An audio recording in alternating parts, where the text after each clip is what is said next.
कल हम सब लोग सुन रहे थे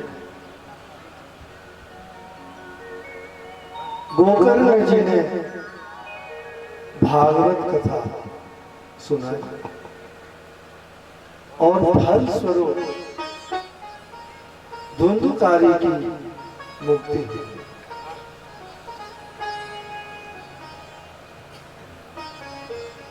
और जो लोग भी सुन रहे थे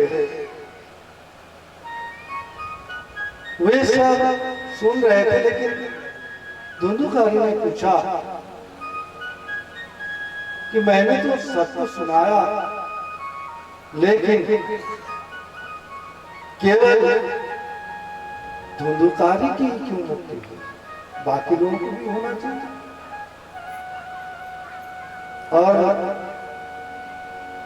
भगवान की जो वैकुंठ है वहां तक पहुंच गए। केवल ही केवल श्रीमद् भागवत कथा में जो महात्म्य है उसको बड़े ही ढंग से धुंधुकारी के साथ साथ, धुंधुकारी तो प्रेत के रूप में बांस के अंदर छिपा हुआ था, लेकिन बाकी लोग भी सुने, लेकिन सुनने का जो तरीका है उसमें कुछ गड़बड़ हो गया, जिसके चलते धुंधुकारी की मुक्ति हो गई, बाकी लोग जा रहे। तो फिर गोकर्ण जी ने और एक कथा की, उसमें 7 दिन तक कथा चली और 7 दिन के बाद गोकर्ण जी ने पूरी तरह से बताया कि देखो भाई, अगर आप लोगों के मन में इच्छा है तो ढंग से मैं बताता हूं कि बढ़िया से सुनो और सुनने के बाद मनन करो, क्योंकि श्रवण, मनन और निधिध्यासन अगर तीनों को नहीं अपनाएंगे तो हम लक्ष्य स्थल तक नहीं पहुंच पाएंगे। सप्ताह समापन में जितने श्रोता थे उतने विमान प्रकट हुए, और भी आश्चर्य की बात है कि एक विमान में स्वयं भगवान नारायण भी प्रकट हो गए, और भगवान नारायण ने अपने विमान से उतरकर गोकर्ण को अपने हृदय से लगाया और बोले कि गोकर्ण, तुम्हारे जैसा महापुरुष नहीं होता तो इस संसार का उद्धार कौन करता। बोले गोकर्ण महाराज की वैकुंठ की सच्चाई कौन बताता। गोकर्ण जी ने बढ़िया ढंग से बता दिया, देखो भाई, वैकुंठ जाओ तो क्या क्या होगा, बुढ़ापा नहीं आएगी, बाल सफेद नहीं होगा, परस्पर में वैमनस्यता नहीं रहेगी, शांति का वातावरण, और वहां किसी के प्रति किसी का द्वेष भाव नहीं रहेगा, एवं हर दिन भगवान का दर्शन करते रहेंगे और कहीं कोई असुविधा नहीं है, प्रेम पूर्वक, श्रद्धा पूर्वक, भक्ति पूर्वक रहेंगे। इन सारे बातों को सुनने के बाद सबके मन में उत्कंठा जगी और सब लोगों ने प्रभु के प्रति समर्पित थे, भाव से कथा सुनी और फलस्वरूप सबको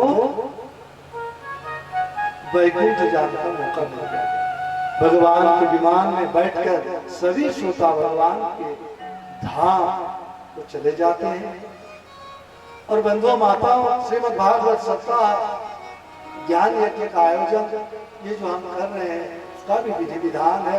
इसमें बताया गया है कि अच्छा मुहूर्त देख करके आयोजन करना चाहिए, बंधु बांधवों को बुलाना चाहिए, और बाकी विधि विधान से पूजा पाठ का जो क्रम है आप लोग सब देख रहे हैं, यहाँ चल रहा है। और इसमें श्रोता वक्ता के बारे में भी कहा गया है, वैष्णवो विरक्तो वैष्णवो विप्रो वेद शास्त्र विशुद्धिकृत दृष्टांत कुशलोधीर वक्ताकारयत निस्पृहा। इसमें वक्ता कैसा होना चाहिए? जो विरक्त है, वैष्णव है, संसार के प्रति जिसका आकर्षण नहीं हो, ऐसा वक्ता होना चाहिए, भगवान का भक्त होना चाहिए। और ब्राह्मण वेद शास्त्रविद, वेद शास्त्र का ज्ञान होना चाहिए और दृष्टांत देकर के समझाने में कुशल हो।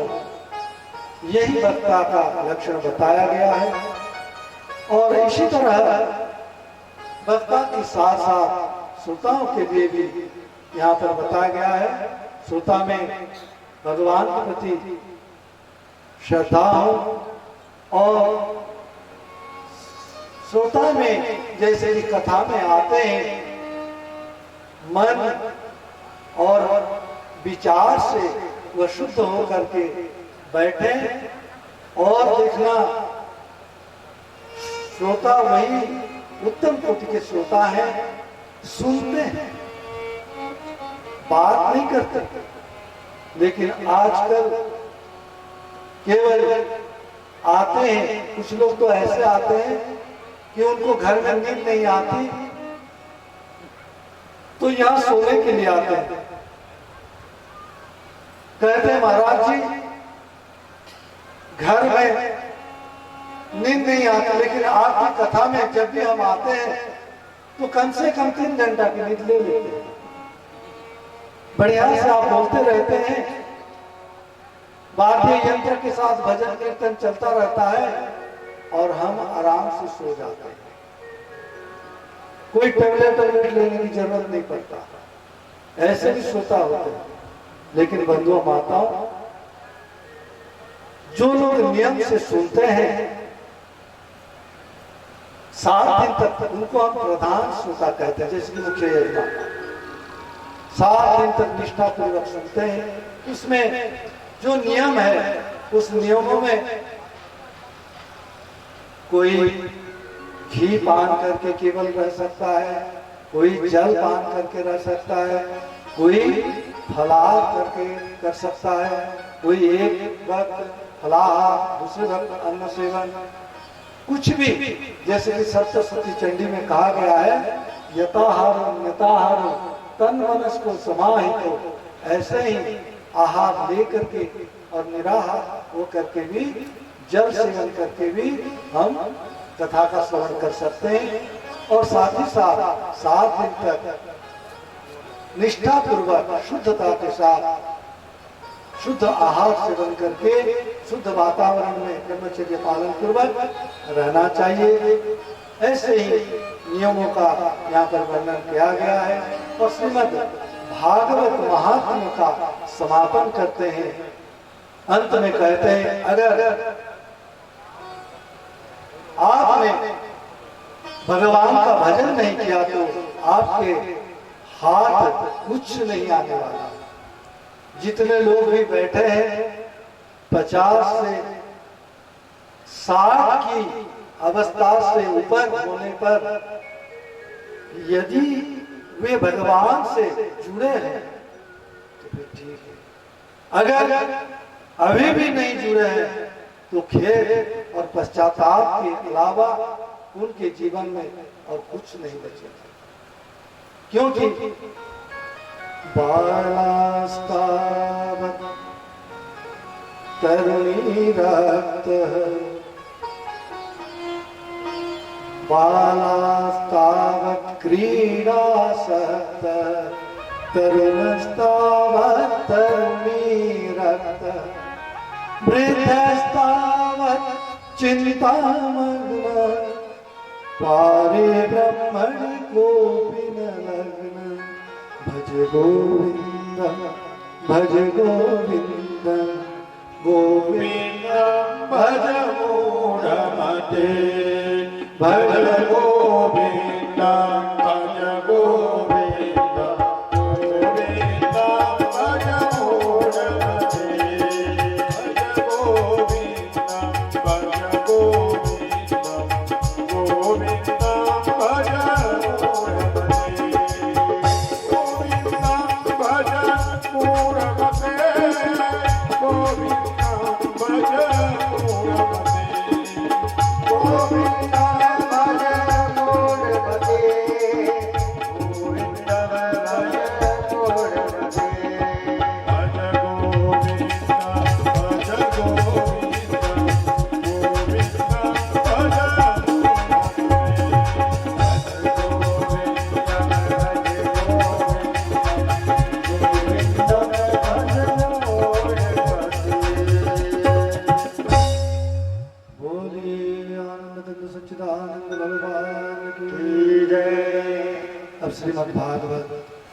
महापुराण के प्रथम स्कंद में प्रवेश करते हैं। श्रीमद् भागवत के प्रथम स्कंद को अधिकार स्कंद कहा गया है। इसमें 3 प्रकार के वक्ताओं के बारे में वर्णन है और यहाँ पर मंगलाचरण में कहते हैं सत्यम परम धीमहि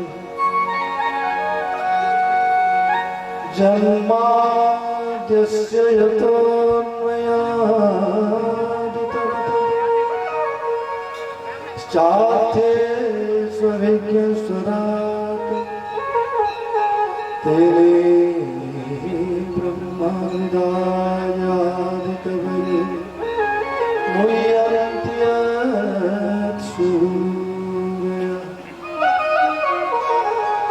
तेजो वारिमृगां यथा विनिमयो यत्र त्रिसर्गो मृषा धाम्ना स्वेन सदा निरस्तकुहकं सत्यं परं धीमहि। सत्यम परम धीमहि। धीमहि का मतलब ध्याये। हम किसको ध्यान करें? हम किसको ध्यान करें? यहां पर कृष्ण को नहीं, राम को नहीं, विष्णु को नहीं, अपितु सत्यम परम धीमहि, उस परम सत्य को मैं ध्यान कर रहा हूं। यह अद्भुत अनुपम श्लोक है बंधुओं माताओं। अगर इस एक श्लोक को हम बोलते जाए तो 7 दिन बीत जाए। मैं संक्षेप में ही बताऊंगा। जन्माद्यस्य यतोऽन्वयादितरतश्चार्थे स्वविज्ञस्वराट्। यह विलक्षण श्लोक है। इसमें वैदिक व्याकरण के द्वारा इसमें कहा गया सत्यम परम धीमहि और लौकिक व्याकरण में ध्यायेम, हम ध्यान करें। यहां कृष्णम परम धीमहि नहीं कहा गया। कहते भी तो छंद भंग नहीं होता, लेकिन नहीं है। और परम सत्यम परम धीमहि